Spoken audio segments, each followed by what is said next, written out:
નમસ્કાર વિદ્યાર્થી મિત્રો, તમારું હાર્દિક સ્વાગત છે પેશન એજ્યુકેશનમાં। આજે આપણે ધોરણ 8 વિષય English Vikas English grammar and composition second લેંગ્વેજનું સોલ્યુશન મેળવીશું।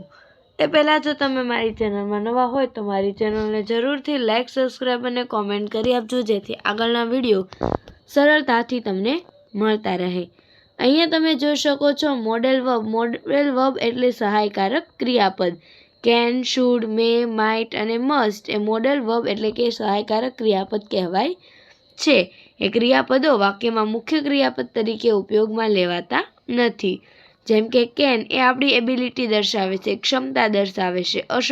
કેન નોટ એ અક્ષમતા દર્શાવે છે, જ્યારે કેન છે એ રિક્વેસ્ટ, પરમિશન, એબિલિટી એટલું દર્શાવે છે।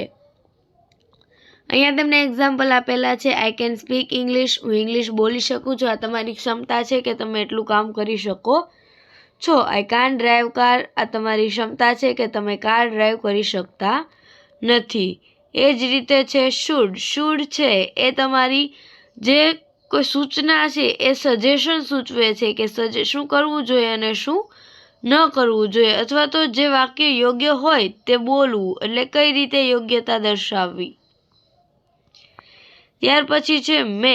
પરવાનગી માળવા અને ભવિષ્યની શક્યતા દર્શાવવા માટે મેનો ઉપયોગ કરવામાં આવે છે। ત્યાર પછી માઇટ। વર્તમાન શક્યતા અથવા તો ભવિષ્યની શક્યતા દર્શાવવા માટે માઇટનો ઉપયોગ કરવામાં આવે છે। મસ્ટ ફરજ દર્શાવે છે કે આપણે ફરજિયાત આ કામ કરવું જ પડશે, એ દર્શાવવા માટે મસ્ટનો ઉપયોગ થાય છે। ત્યાર પછી અહીંયા તમને શુડ અને શુડ નોટની એવી રીતે અલગ અલગ એક્સરસાઇઝ આપેલી છે, જે તમે અહીંયા જોઈ શકો છો।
Thank you for watching. જો તમને મારો વિડીયો પસંદ આવ્યો તો મારી ચેનલને જરૂરથી લાઇક, સબસ્ક્રાઈબ અને કોમેન્ટ કરી આપજો, અને પોતાના મિત્ર